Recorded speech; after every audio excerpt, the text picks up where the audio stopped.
I can't think of a more giving animal than a horse. Think of all the things we do with them. I mean, from roping cattle, to doing tricks, to jumping, to swimming in the ocean if you ask them to. What is it that they haven't done for us? I don't know. After the war, and that was in, 40-something, my father came home and we always said he was going to get us a pony. And so that's what they did. They bought us a pony.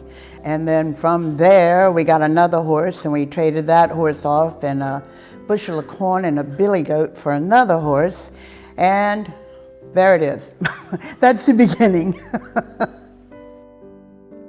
One of the first wonderful, great little horses I had, she was tough, but she was a fabulous horse, was a little thoroughbred mare, was 15 1.5 hands tall. Her name was Private Collection. And I remember sitting at Harrisburg watching her go around. I'd never had her with a huge group of really fancy horses. And I'm watching her go around and there's 20, 30 of them in there. I'm saying, she could win this. And I said, nah, they don't know who she is. She's just some little plain brown mare. So I'm watching and watching, and they call her into the middle. And she goes back out, and they're hacking again, and they call it out, and all of a sudden they call out, she won the hack. Almost passed out. I screamed, because you know how I am. Not too vocal. When I'm happy, you know it. And she won the hack, and she had won some good ribbons over the jump. Wasn't that far from being champion of reserve. And the interesting thing about that mare is she went to New York 3 times, and she was champion 2 times at New York. She was a wonderful horse. I mean, talk about a giving horse. I had another mare, Reflections, who was grand champion of green conformation at Devon, and I loved that mare. She was a great jumper. The only thing I worried about, did she have enough stride at the canter? Very handsome mare, but also thoroughbred. So I took her to the first horse show, and she did good.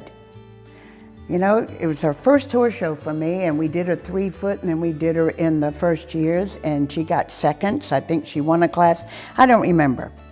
But the thing is, afterwards, I was kind of talking to some of my friends, and they were all saying, well, she's a little bit this, she's a little bit that. Do you think she has enough this? And I kind of got a little worried, down. And I woke up the next morning and said, forget it. I like her a lot. I think she's a great horse. She was champion of reserve at every horse show I ever showed her at. I heard about a clinic at Sweetboro College, and Captain Validar Latour himself was giving the clinic. And it was for me like an epiphany. He gave us a reason for everything we did, for everything we did.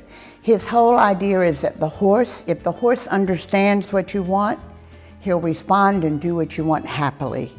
Now people, they buy horses so they can show. We used to buy horses because we loved to ride, and the show was a byproduct of loving to ride. Now people love to show, and the horse is a byproduct of wanting to show. And I think the thing that makes me probably the saddest is I remember when I first started out, and it was such a learning time for so many of us. And today, when I'm out in the ring sometimes and I see people stiffing the horse in the mouth and the trainer acting like it was nothing, and the kid not even realizing, or the adult, whoever is riding the horse, a rider, not realizing that there was a certain amount of abuse there, that their horse gets strong or quick because it's not comfortable, not because it's a bad horse. You know, it's almost like we've gone back.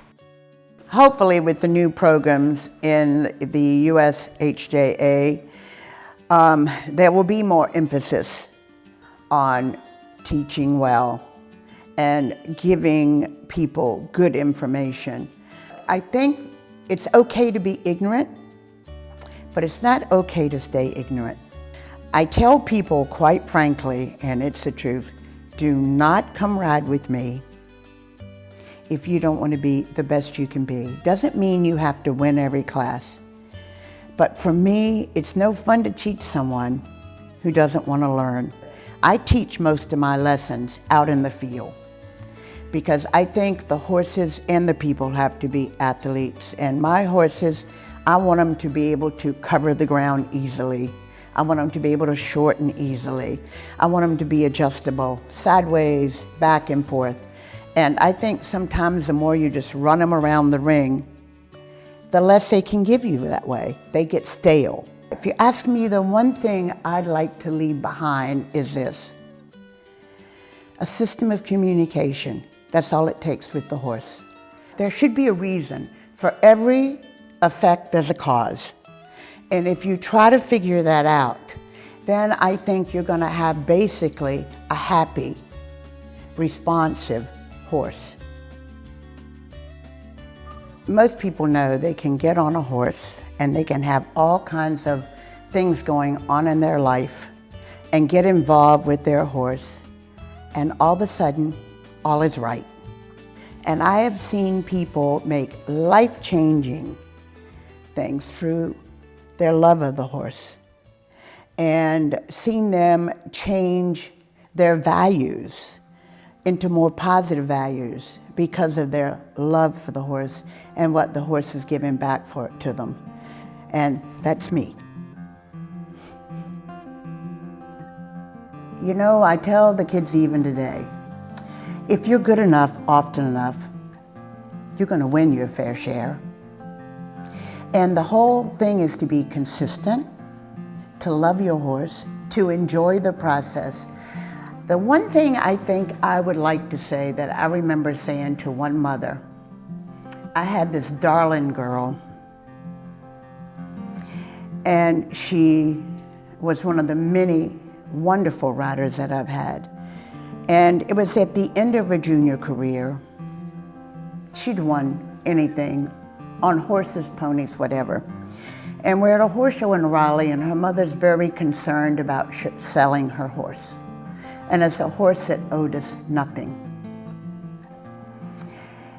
And I finally turned to the mother and said, don't forget the joy. Don't forget the joy of riding. And don't let selling the horse, buying the horse, winning or losing affect the joy. And this child had great joy.